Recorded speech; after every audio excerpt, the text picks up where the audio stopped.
नमस्कार, मैं गार्गी पोद्दार, आपका anchor cardio kidney metabolic connect talk show में आप सबका स्वागत है।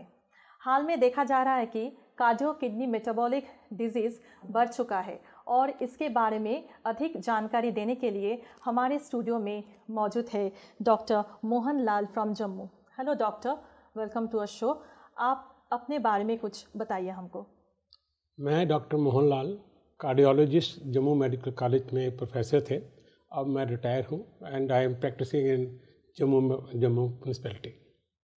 डॉक्टर, मेरा सवाल आपसे ये है कि एक पेशेंट को कैसे पता चलेगा कि उसका हार्ट ठीक है कि नहीं? सबसे इम्पॉर्टेंट एक ऑर्गन जैसे हार्ट आप कह रहे हैं, तो इसमें एक चलने के लिए और सर्कुलेशन को मेंटेन करने के लिए हार्ट एक बहुत ज़रूरी ऑर्गन है और उसको चलने के लिए भी उसको हार्ट के लिए ब्लड की ज़रूरत पड़ती है। तो उसको ठीक रखने के लिए जब एक हार्ट अच्छा सप्लाई करता है तो हार्ट ठीक रहता है, और अगर उसमें कोई थोड़ी बीमारी आती है तो उसके कुछ सिम्टम आना शुरू हो जाते हैं। जब भी कोई सिम्टम आए तो उसको सांस चढ़ता है, उसको छाती में दर्द होता है, जहाँ उसकी बाजू में दर्द होगा, जहाँ चलने में रुकावट होगा। अगर ये कोई भी सिम्टम नहीं है और उसकी उम्र 40 साल है, उसको ब्लड प्रेशर नहीं है, डायबिटिक उसका नहीं है, तो उसको हेल्दी हार्ट की कहा जा सकता है। पर फिर भी एक डॉक्टर की सलाह लेना चाहिए ताकि उसमें पता लगे कि इसको कोई फैमिली हिस्ट्री, ओबेसिटी, हाइपरटेंशन और डायबिटीज़ तो नहीं है।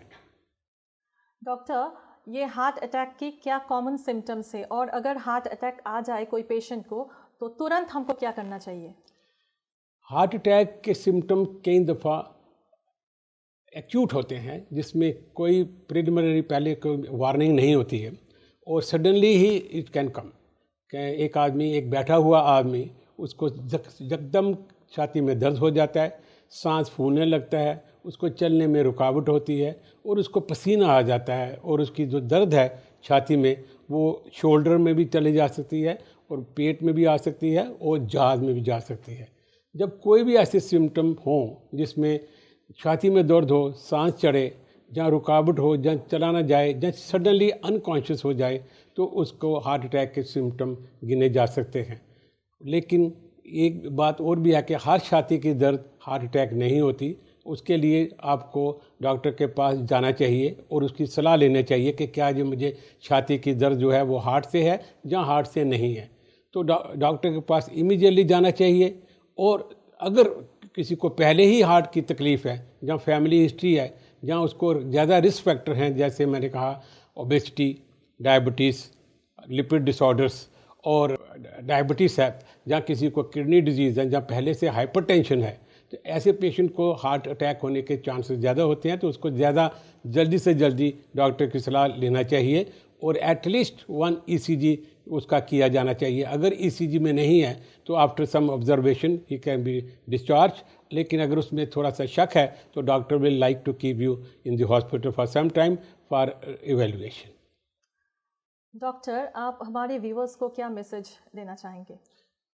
मेरी तरफ से ये राय है कि जब भी किसी की फैमिली हिस्ट्री हो, जहाँ कोई आदमी को पहले ही ब्लड प्रेशर की, जहाँ हार्ट का कोई बीमारी हो, जहाँ किसी को जेनेटिक, जिनकी फैमिली में हार्ट डिजीज़ ज़्यादा होती है, जैसे पेरेंट्स को हार्ट अटैक हुआ, मदर को हुआ, जहाँ फैमिली में यंग एज में कोई सडन डेथ होती है, जहाँ ओबीस होता है, जहाँ किसी को शक पड़ता है कि किसी को कोमार्बिड कंडीशंस हैं, तो ऐसे पेशेंट को हार्ट के लिए इवैल्यूएशन करना चाहिए और डॉक्टर की सलाह लेना चाहिए।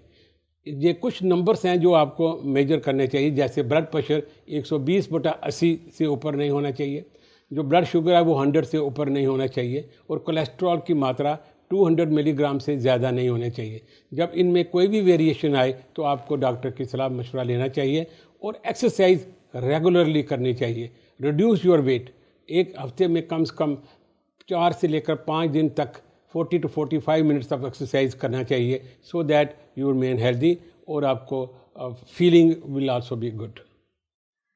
थैंक यू डॉक्टर, आपने कार्डियो किडनी मेटाबॉलिक डिजीज़ के बारे में हम लोगों को बहुत ज़्यादा जानकारी दी and this will really help us to save our heart and really help us to lead a healthy life.